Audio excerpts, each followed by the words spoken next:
سائلة من البليدة تقول: تزوجت منذ 2 وزوجي يسكن عند أهله بالبليدة. مشكلتي أن أمه تتدخل في حياتي. واش فيها كي يماه تتدخل في حياتك؟ وراه المشكل. وعلاه اكو حابين تنحوا كاع العجوزة؟ يماه كبراتو، رباتو، علماتو، رداتو راجل، وجدته لك للزواج وخطباتك، ومن بعد اذا يماه دخلت في حياتك. انا نمثل لا واحد تزوج بوحده جابها، يماه هي تعلمها واش ياكلوا، واش ما يحبوش، الالوان اللي يحبوها، العوايد، الجيران. ولا انتم حبيتوا ديروا واش حبوا؟ تروح عروسه ودير صاكها وتجي خارجه. لا لا، يمات راجلك عندها حق تقول لك: يا بنتي ما تخرجيش، راهو عيب، هذا الصبوحي، العروسه تقعد في الدار هكذا. ومن بعد عروسه جات فيها راسها تروح تدير علاقه مع الجيران، ويمات راجلك على بالها باللي هذيك الجاره جاره سوء تاع سحاحر، تقول لك: لا لا ما تتصليش بها، ما تدخليهاش للدار. ومن بعد زعما انت ما عندهاش حق هاد العجوزه، اي دخلت في حياتي الخاصه، نقول راجلي لازم نروح له، نخرجوا من هذا الدار، يماه راهي مسودت لي حياتي.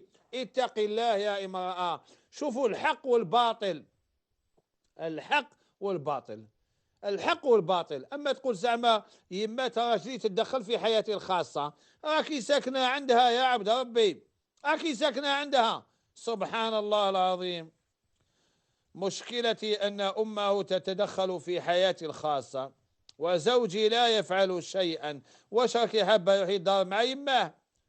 يروح يدار مع يماه، يروح يفاتنها، يروح يقاطعها، يقولها ما تهضريش مع مرتي، خليها دير واش حبت. يحكي لي واحد الشيخ والله قطع لي قلبي، قال لي: زوجت وليدي، زوجه، قال لي وليدي سافر للخارج، قال لي مرته دارت الصاق وجات خارجه رايحه لا تشري الخبز. قال لي: وحنا ما عندناش هاد العوايد، مرة رايحه تشري الخبز. قال لي: انايا نشري الخبز. عيط لها، قال لها: يا بنتي يا بنتي، احنا نشري الخبز، انا هنا قولي لي نجيب لك الخبز وكل حاجه. واش قالت له؟ قالت له: اسمع، انا ما تزوجت بيك، انا تزوجت بوليدك. هذا كلام تقوليه لشيخك؟ هذا كلام تقوليه لبابا راجلك لو حب يعزك وحب يكرمك؟ وحنا رانا رجال، اناني راجل، والله غا ماذا بيا نصيب راجل يقول لي ما تخرجش، انا نجيب لك الخبز، انا نجيب لك الحليب، انا نروح نقضي لك. يا ودي ندعي له بالخير.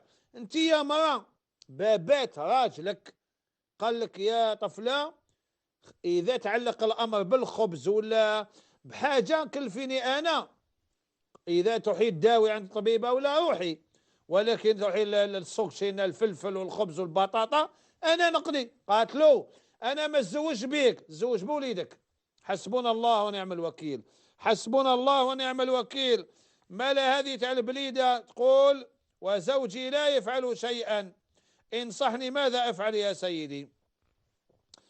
اولا عليك ان تتقي الله وما تظلميش يمات هذا الرجل، وعلى هذه المرأة أن تتقي الله وأن لا تظلمك، لأن كاين غلو.